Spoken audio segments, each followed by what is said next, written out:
وہ رہبر، وہ رہنما، وہ شخصیت جو ہمیں حضور سے محبت کرنا سکھاتے ہیں، وہ شخصیت، وہ رہبر، وہ رہنما جو ہمیں حضور کی یاد سے محبت کرنا سکھاتے ہیں، پیر طریقت، رہبر شریعت، جگر گوشہ حضور غزالی زمان، ادیب ملت صاحبزادہ والا شاہ حضور قبلہ پیر سید حامد سید چاندی شاہ صاحب، آپ سے نہایت ادب سے ملتمس ہوں آپ اپنے نورانی، وجدانی، ایمانی، حقانی بیان سے ہمارے قلوب و ذہن کو منور اور روشن کرتے ہیں۔ حضور کے استقبالیہ نعرہ لگائے، نعرہ تکبیر، کسی بندے کا ہاتھ نیچے نہ رہے، نعرہ رسالت، نعرہ رسالت، نعرہ رسالت، نعرہ تحقیق، نعرہ حیدری، فیضان کرم حضور غزالی زمان، فیضان کرم حضور غزالی زمان۔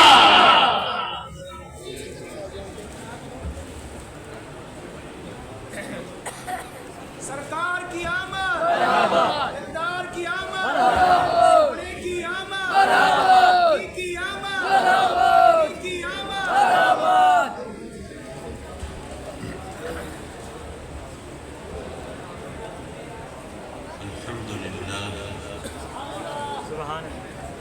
الحمد لله وكفى وسلام على عباده الذين اصطفى أما بعد فأعوذ بالله من الشيطان الرجيم بسم الله الرحمن الرحيم لقد جاءكم رسول من أنفسكم عزيز عليه ما عنتم حريص عليكم بالمؤمنين رؤوف رحيم فإن تولوا فقل حسبي الله لا إله إلا هو عليه توكلت وهو رب العرش العظيم صدق الله مولانا العلي العظيم وصدق رسوله النبي الأمين ونحن على ذلك لمن الشاهدين والشاكرين والحمد لله رب العالمين۔ میر محفل صدر مجلس عزیز محترم جناب نور احمد سیال صاحب دامت برکاتہم العالیہ،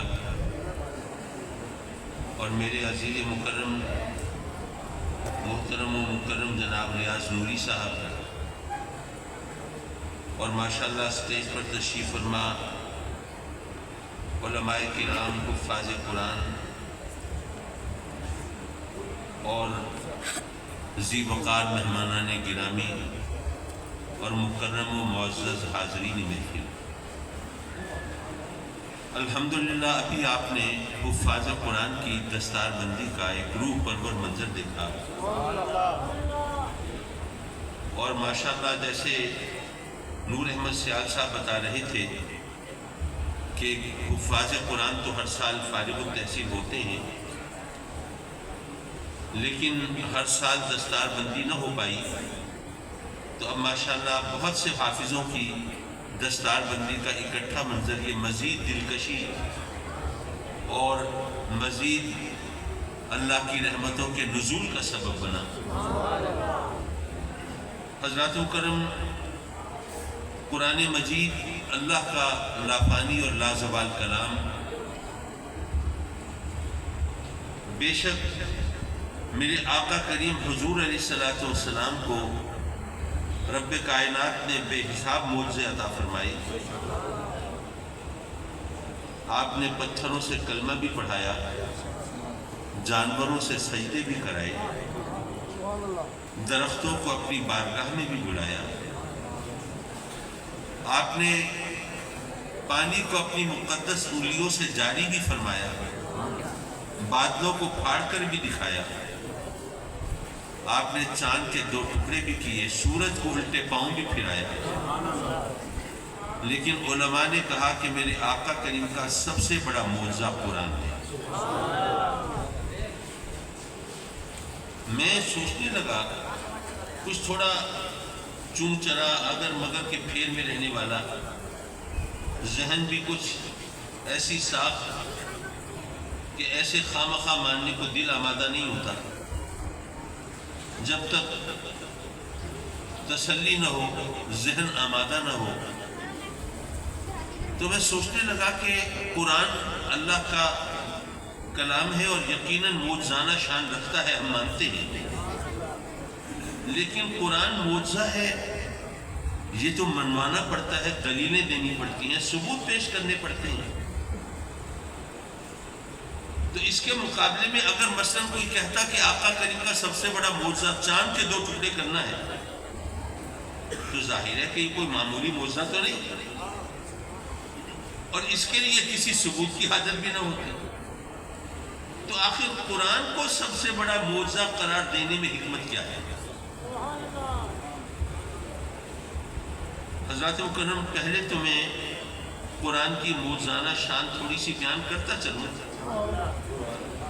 کیونکہ عام طور پر ہم قرآن کے اعجاز کو اس انداز سے نہیں مانتے، بھئی ٹھیک ہے اللہ کا کلام ہے، دیٹس آل، بات ختم ہو گئی۔ میرے پاس کچھ یونیورسٹی کے بچے آئے، کہنے لگے کہ جناب چلیے ہم تو مسلمان ہیں، ہم نے تو مان لیا کہ اللہ کا کلام ہے، لیکن کسی منکر سے، کافر سے کیسے منوائیں کہ اللہ کا کلام؟ میں نے کہا چلیے اس کا انداز میں سکھاتا ہوں، اور وہی بات جو ان کو کہی تھی آپ کے سامنے دہرا دیتا ہوں۔ دیکھیے آپ میں میرا خیال ہے زیادہ تر لوگ سرائکی بولنے والے ہوں گے،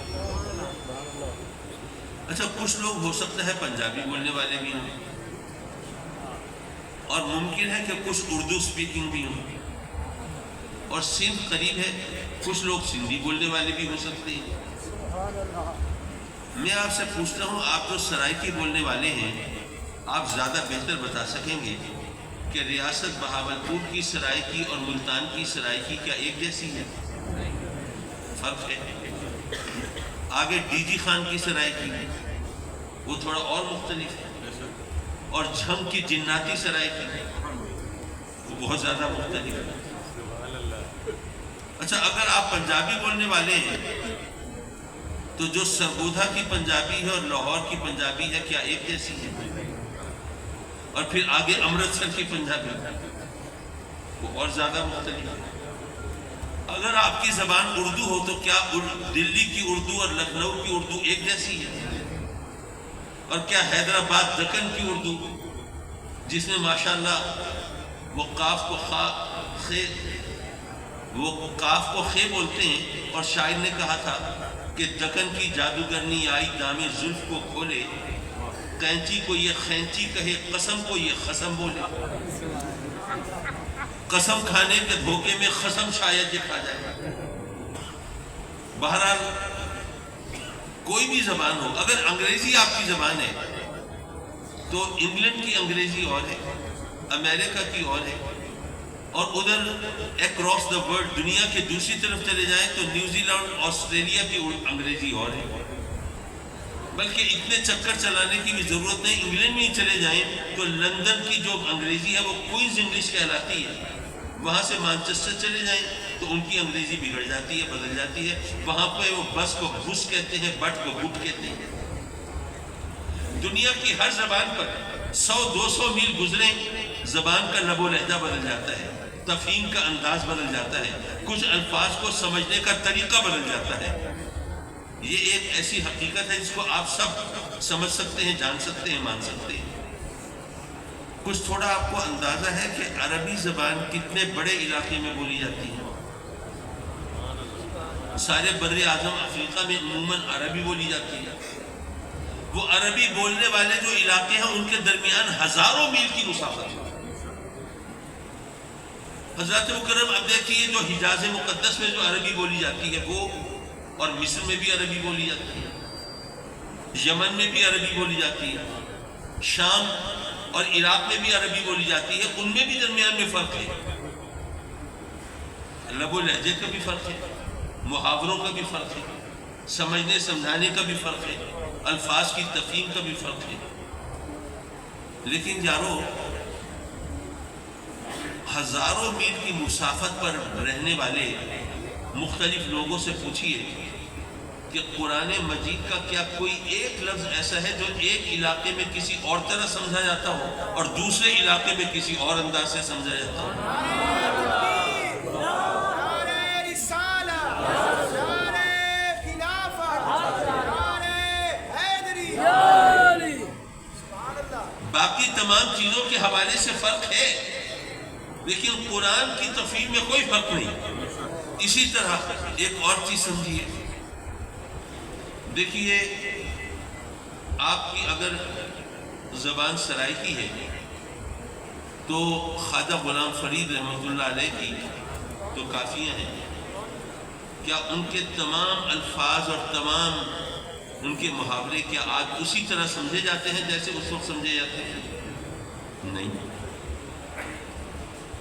دنیا کی کوئی زبان ہو، اس کے اوپر 100-200 سال گزرے تو زبان ذرا بوسیدہ ہو جاتی ہے، فرسودہ ہو جاتی ہے، الفاظ متروک ہو جاتے ہیں، پرانے ہو جاتے ہیں.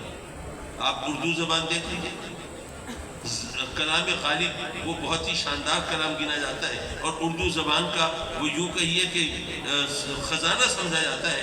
لیکن اس کو کھولیے، اس میں بہت سے الفاظ آپ کو ایسے مل جائیں گے جو آپ آج کل نہیں بولے جاتے، نہیں سمجھے جاتے. حضور اعلیٰ حضرت فاضل بریلوی رضی اللہ تعالیٰ عنہ کا ترجمۃ القرآن کنز الایمان، وہ ہمارے ایمان کی حفاظت کرنے والا، ہمارے عقیدے کو بنیاد فراہم کرنے والا. لیکن وہ بھی اٹھائیے تو اس کے اندر بھی بہت سے الفاظ آج ایسے لگتے ہیں جو نامانوس ہیں، اجنبی لگتے ہیں. حضرات کرم، اسی طرح دنیا کی ہر زبان پر 100-200 سال گزرے زبان پرانی ہو جاتی ہے. اگر انگریزی زبان کے لٹریچر سے آپ کو شغف ہو تو شیکسپیئر کا بڑا نام ہے، وہ تقریباً 400 سال گزرے ہیں اس کو. لیکن خود انگریز بھی شیکسپیئر کو سمجھ نہیں سکتے.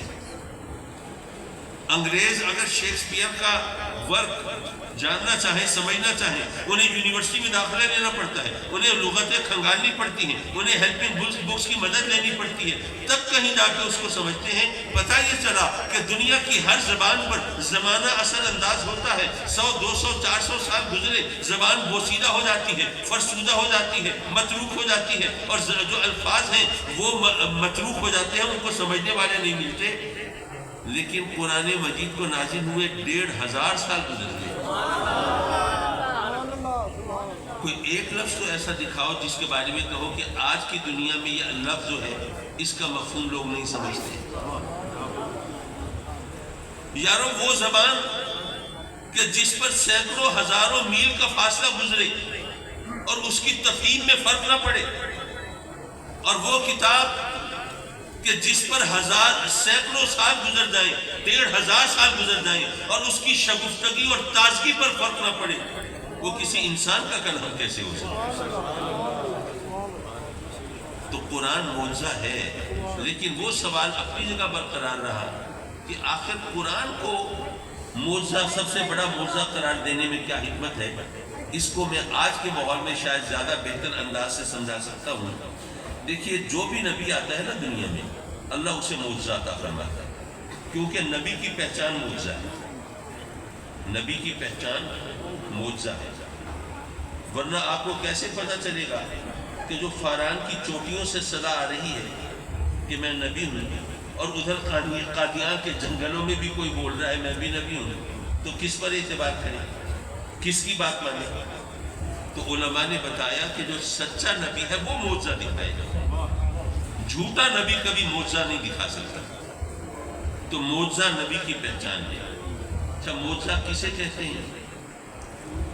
میرا خیال ہے ہماری زبان کا لفظ ہے، مفہوم تو ہم سمجھتے ہی ہیں. اب میں اس کی شرعی اصطلاح کی حیثیت سے اگر اس کی تعریف پیش کروں اور سمجھانے کی کوشش کروں تو کچھ اور الجھ جائیں گے آپ. جیسے وہ شاعر نے کہا تھا کہ میری تھوڑی سی سمجھ بھی اڑ گئی، میری تھوڑی سی سمجھ بھی اڑ گئی، مجھ کو اس کثرت سے سمجھایا گیا. تو اس لیے میں وہ بات کروں جو آپ آسانی سے سمجھ جائیں. یارو کوئی ایسا کام جو سمجھ میں نہ آئے کہ یہ کیسے ہو گیا، یہ ممکن نہیں تھا. جو عقل کو عاجز کر دے وہ معجزہ ہوتا ہے. جو عقل کو عاجز کر دے، جس کے سامنے ہماری فہم و فراست گھٹنے ٹیک دے اور ہماری سوچ بوجھ اور عقل و دانش وہ ہار مان لے، ہتھیار ڈال دے، وہ معجزہ ہوتا ہے. اچھا، معجزہ نبی کی پہچان ہے. پہچانیں گے تو کلمہ پڑھیں گے، پہچانیں گے تو ایمان لائیں گے، پہچانیں گے تو ان کے فرامین کو مانیں گے. تو پتہ یہ چلا کہ پہچان پہلا قدم ہے، پہچان پہلا زینہ ہے، پہلی سیڑھی ہے. پہچان ابتدا ہے. یارو نبوت کی ابتدا معجزے سے ہے. تو یارو ذرا سوچو، نبی کی جہاں سے ابتدا ہوتی ہے عقل انسانی کی وہاں انتہا ہوتی ہے، کیونکہ معجزہ عقل کو عاجز کر دیتا ہے، وہ سمجھ میں نہیں آتی. تو نبوت کی ابتدا وہاں سے ہے جہاں عقل انسانی کی انتہا ہے. تو کبھی نبی کو اپنی عقل کے ترازو میں تولنے کی کوشش مت کرنا اور اپنی عقل کے پیمانے سے مت ناپنا. اور بلکہ عقل اور سمجھداری کی بات ذرا ایک اور زاویے سے بھی بتاؤں آپ کو. ماشاءاللہ انسان کو اللہ نے عقل دی، لیکن آپ نے کبھی غور کیا کہ بکری کا بچہ پیدا ہوا لیکن اگر آپ اسے گوشت کھلانا چاہیں تو کھا لے گا؟ نہیں. ابھی ظاہر بکری کا بچہ اسکول کالج میں تو نہیں گیا، کوئی ٹیوٹر بھی اس کو پڑھانے کے لیے نہیں آیا، لیکن اس کو پتہ ہے کہ میری خوراک کیا ہے. وہ وہی کھائے گا جو اس کی خوراک ہے، دوسری چیز منہ میں نہیں ڈالے گا. شیر کا بچہ ہے، اگر آپ اسے گھاس ڈالنے کی کوشش کریں، میں محاورے کی بات نہیں کر رہا، سچ مچ گھاس کھلانے کی کوشش کریں، کیا وہ کھا لے گا؟ نہیں. جانور ہے، درندہ ہے، عقل سے اس کا کوئی تعلق نہیں، لیکن اسے پتہ ہے کیا کھانا ہے کیا نہیں کھانا. اور ادھر انسان ہے، ماشاءاللہ اس کا بچہ ہے، اس کے سامنے جو چیز رکھو اٹھا کے منہ میں ڈال لیتا ہے. ایسا ہے. اس میں دراصل عقل والوں کے لیے نشانیاں ہیں. ہم جو رب کائنات پر اعتراض کر رہے ہوتے ہیں نا، باتیں بنا رہے ہوتے ہیں، تو رب کائنات نے ہمیں سمجھایا ہے، بتایا ہے، ہمیں مشاہدہ کرایا ہے کہ اے انسان، یہ جانوروں کو تو پتہ تھا کہ ان کو کیا کھانا ہے کیا نہیں کھانا، لیکن کل بچپن میں تو اتنا بے شعور تھا کہ کوئی نجس ناپاک چیز تیرے سامنے آتی تھی وہ بھی اٹھا کر منہ میں ڈال لیتا تھا. آج اگر میں نے تجھے شعور بخشا ہے تو اب مجھے پر اعتراض کرتا ہے. یہ بھی ہمارے لیے اشارہ ہے، سمجھنے کی بات ہے. اچھا، نبی کی پہچان معجزہ کیوں ہے؟ یہ بھی ایک اچھی بات ہے سمجھنے کے لیے. بھئی نبی پر ایمان لانا ہر ایک کے لیے ضروری ہے. کسی کے لیے پہلے تو اردو کا یہ لفظ ذرا مشکل سمجھا جاتا تھا، میرا خیال ہے آپ سب سمجھتے ہیں. بھئی کسی کو استثناء تو حاصل نہیں ہے، سب کو ایمان لانا ہے نبی پر. اگر نبی کی پہچان ایسی ہوتی جس کو سمجھنے کے لیے ذہانت درکار ہوتی، تو جو زیادہ ذہین ہے وہ تو رب کی بارگاہ میں عذر پیش کر سکتے تھے کہ مولا ذہانت دینے والا تو تو ہے نا، عقل و خرد سے نوازنے والا تو تو ہے. اگر تو مجھے زیادہ عقل دے دیتا میں نبی پر ایمان لے آتا، کلمہ پڑھ لیتا، مومن ہو جاتا. لیکن مولا تو نے مجھے وہ عقل نہیں دی، وہ سوچ بوجھ نہیں دی، وہ تو نے سوچنے سمجھنے کی صلاحیت نہیں دی، تو مولا میرا قصور کیا ہے؟ اسی طرح اگر نبی کی پہچان ایسی ہوتی جس کو سمجھنے کے لیے علم چاہیے ہوتا، تو ظاہر ہے کہ جو لوگ علم حاصل نہیں کر سکتے ایسے علاقوں میں پیدا ہوئے جہاں مدارس نہیں ہے، مکتب نہیں ہے، کاغذ قلم سے رشتہ نہیں ہے، تعلیم و تعلم کا سلسلہ نہیں ہے، تو وہ رب کی بارگاہ میں عرض کر سکتے تھے کہ مولا اب میرا قصور کیا ہے؟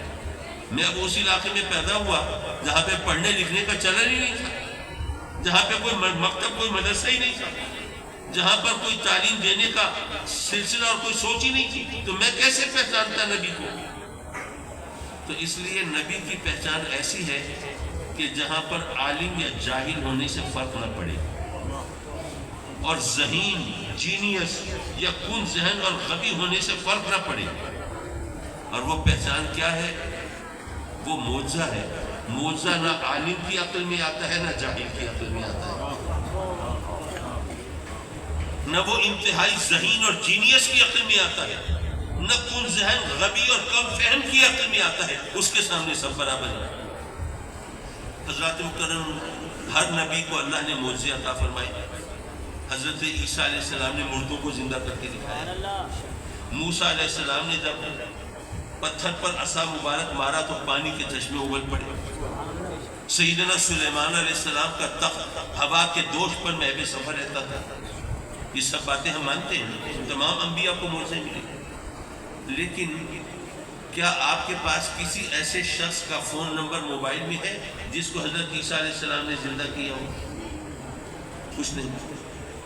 اچھا چلیے، آپ کو اس جگہ کا پتہ ہے جہاں حضرت موسیٰ علیہ السلام نے چشمے جاری کیے تھے؟ چلو پکنک منانے چلتے ہیں وہاں. نہیں. حضرت سلیمان علیہ السلام کے تخت کو آپ نے ہوا میں اڑتا ہوا دیکھا تھا؟ نہیں. لیکن یارو وہ معجزے ہمارے سامنے اب تو نہیں ہیں. لیکن جو نبی جس علاقے، جس قوم اور جس زمانے کے لیے نبی بن کے آتا ہے، اس علاقے، اس قوم اور اس زمانے کے لوگ اس معجزے کو اپنی آنکھوں سے دیکھتے ہیں، بچشم خود مشاہدہ کرتے ہیں. پھر جس کے نصیب میں ایمان ہوتا ہے وہ کلمہ پڑھ لیتا ہے، ورنہ محروم القسمت رہتا ہے اور کفر کی تاریکیوں میں بھٹکتا رہتا ہے. یارو جو نبی جس زمانے، جس علاقے، جس قوم کے لیے نبی بن کے آتا ہے، اس زمانے، اس علاقے اور اس قوم کے لوگ اس کے معجزے دیکھتے ہیں. کیونکہ معجزہ نبی کی پہچان ہے. جب تک پہچان ان کے سامنے نہیں آئے گی، کلمہ کیسے پڑھیں گے؟ ایمان کیسے لائیں گے؟ یارو میرے آقا کریم صلی اللہ علیہ وسلم نے بے شمار معجزے دکھائے، لیکن وہ معجزے ہمارے سامنے اس وقت نہیں ہیں. لیکن اگر میرے آقا کریم کا دور نبوت قیامت تک چلنا تھا تو کم از کم ایک معجزہ ایسا چاہیے تھا جو قیامت تک باقی رہے. ایک معجزہ ایسا چاہیے تھا جو قیامت تک باقی رہے، اور وہ معجزہ قرآن کی صورت میں ہمارے سامنے. اس کو دوسرے انداز سے بھی سمجھ سکتے ہیں کہ اگر ہم کسی غیر مسلم کو دعوت دیں اسلام کی، اور بھی ہمارے نبی کے نام کا کلمہ پڑھو، مسلمان ہو جاؤ، جہنم سے محفوظ ہو جاؤ، وہ کہے اچھا ٹھیک ہے میں آپ کی دعوت قبول کر لیتا ہوں، لیکن آپ کے اپنے دین کا اصول ہے کہ نبی کی پہچان ہوتی ہے معجزے سے، تو کوئی معجزہ دکھائیں گے اپنے نبی کا تو ایمان لائیں گے نا. تو ہم اس کے سامنے قرآن رکھ دیتے ہیں. پتہ یہ چلا کہ قرآن کا معجزہ ہونا دراصل یہ ختم نبوت کی دلیل ہے. قرآن کا معجزہ ہونا یہ ختم نبوت کی دلیل ہے. حضرات مکرم، مجھے آپ سے اجازت پا کے ترنڈا محمد پناہ میں ایک جلسے سے خطاب کرنا ہے، تو اس لیے میں ذرا گفتگو مختصر کروں. آیت کریمہ جو تلاوت کی اگر وہ ان اٹینڈڈ رہ جائے تو مزہ نہیں آئے گا. چلیے اسی کے پس منظر میں بات آگے بڑھاتے ہیں، اور اس طرف پہنچنے کے لیے ایک بات کہتا چلوں جو اس مہینے اور اس محفل سے مناسبت بھی رکھتی ہو. حضرات مکرم، کچھ لوگ کہتے ہیں کہ جناب آپ میلاد اتنے جوش و خروش سے مناتے ہیں اور اس کو اتنا بابرکت تصور کرتے ہیں اور اس کے لیے اتنا اہتمام کرتے ہیں، جناب جلوس نکالے جا رہے ہیں اور چراغاں ہو رہا ہے اور لنگر چل رہے ہیں اور یہ ہو رہا ہے وہ ہو رہا ہے. اگر میلاد اتنی اہم چیز تھی تو قرآن میں کہیں تو میلاد کا ذکر ہوتا. تو میلاد کا لفظ قرآن میں دکھا دے تو ہم بھی میلاد منا لیں، اگر نہ دکھا سکے تو آپ کو بھی سوچنا چاہیے. پہلی بات تو یہ ہے کہ اگر اسی طرح قرآن کو آپ نے معیار بنایا تو ممکن ہے کل کوئی کہے کہ جناب آپ 5 وقت نماز پہ اتنا زور دیتے ہیں، ذرا 5 وقت نماز کے یہ قرآن میں ذرا ذکر کر دیں، دکھا دیں تو ہم بھی نماز پڑھ لیں. اور اگر نماز کا جو سب سے اہم عبادت ہے، جو دین کا ستون ہو، جو مومنین کے لیے معراج ہو، جو جنت کی کنجی ہو، جو آقا کریم کی آنکھوں کی ٹھنڈک ہو، اور جو کافر اور مسلمان کے درمیان فرق ہو، اور قیامت کے دن جس کے بارے میں سب سے پہلے سوال ہو، ارے اس کی 5 وقت کی نماز کا آپ قرآن میں ذکر نہ دکھا سکیں تو پھر بات آگے کیسے بڑھے گی؟ تو اس لیے ہر چیز کا ثبوت قرآن سے مانگنا یہ خود دین سے بے خبری کی علامت ہے۔ لیکن چلیے اس سوال کا جواب ایک اور انداز سے دے دیتے ہیں۔ پھر میں آپ سے پوچھتا ہوں کہ بتائیے آپ کے دین، آپ کے مذہب کی بنیاد کس عقیدے پہ ہے؟ تو آپ بلا خوف تردید کہہ سکتے ہیں کہ ہمارے دین کی، مذہب کی، اسلام کی بنیاد عقیدہ توحید پر ہے۔ اس میں تو کوئی اختلاف نہیں، اس میں تو کوئی سنی شیعہ کا جھگڑا نہیں۔ حضرات مکرم، دین کی، مذہب کی، اسلام کی بنیاد ہے توحید پر۔ اب کوئی کافر آپ سے کہے کہ جی اچھا توحید آپ کے دین کی بنیاد ہے، اچھا بتائیے قرآن آپ کے نزدیک کیا ہے؟ آپ کہیں گے قرآن صحیفہ ہدایت ہے، یہ اللہ کا کلام ہے، لافانی اور لازوال کلام ہے، اور یہ رہتی دنیا تک بنی نوع انسان کی ہدایت کے لیے وہ صحیفہ ہے کہ جس کے بغیر ہم نجات نہیں پا سکتے۔ وہ کہے کہ اچھا تو قرآن رہتی دنیا تک آپ کے لیے ہدایت کا سرچشمہ ہے اور توحید آپ کے دین کی بنیاد ہے۔ اچھا ذرا قرآن اٹھائیے، اس کی برگردانی کیجیے اور پورے قرآن میں الحمد سے والناس تک کہیں ایک جگہ توحید کا لفظ دکھا دیں۔ اگر توحید کا لفظ قرآن میں دکھا دے تو چلے میں بھی مسلمان ہو جاؤں گا، کلمہ پڑھ لوں گا، اور اگر نہ دکھا سکے تو آپ کو سوچنا چاہیے کہ آپ کے دین کی بنیاد اس کتاب میں نہیں ہے جس کے بارے میں آپ کہتے ہیں سب کچھ ہے۔ اگر کوئی یہ کافر اعتراض کرے اسے کیا جواب دیں گے؟ پورے قرآن میں توحید کا لفظ تو کہیں نہیں آیا۔ اگر آپ کو پتہ نہ ہو تو جو اتنے حافظوں کی دستار بندی ہوئی ہے ان سے پوچھ لیجیے۔ اور آج تو کل تو ماشاءاللہ وہ موبائل کے اوپر بس ٹائپ ہی کرنا پڑتا ہے، تو توحید کا لفظ ٹائپ کر کے القرآن میں ذرا دیکھ لیجیے کہیں کیا نتیجہ نکلتا ہے۔ توحید کا لفظ قرآن میں کہیں نہیں آیا۔ اس بنیاد پر کوئی توحید کا، اسلام کا انکار کرے اسے کیا جواب دیں گے؟ اسے کہیں گے کہ بھائی توحید کا لفظ تو قرآن میں نہیں آیا لیکن اللہ کے ایک ہونے کا ذکر تو قرآن میں آیا ہے۔ تو کس کس انداز سے آیا ہے اور کن کن الفاظ میں آیا ہے، اور اللہ نے اپنے محبوب علیہ السلام کی جلوہ گری کے لیے کیا کیا پیرایا، اظہار منتخب فرمایا ہے۔ کہیں فرمایا هو الذی ارسل رسولہ بالہدی، کہیں فرمایا لقد جاءکم رسول من انفسکم عزیز علیہ ما عنتم، کہیں فرمایا لقد من اللہ علی المؤمنین اذ بعث فیہم رسولا، کہیں فرمایا قد جاءکم من اللہ نور، کہیں فرمایا وما ارسلناک الا رحمۃ للعالمین۔ یارو آنکھیں کھول کر دیکھو، سارا قرآن تو میلاد سے بھرا ہوا ہے۔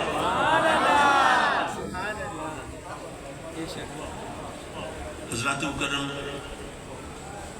میلاد کا لفظ تو قرآن میں نہیں آیا ہے لیکن میرے آقا کریم کی تشریف آوری کا ذکر تو قرآن میں آیا ہے، آپ کی جلوہ گری کا ذکر تو قرآن میں آیا ہے۔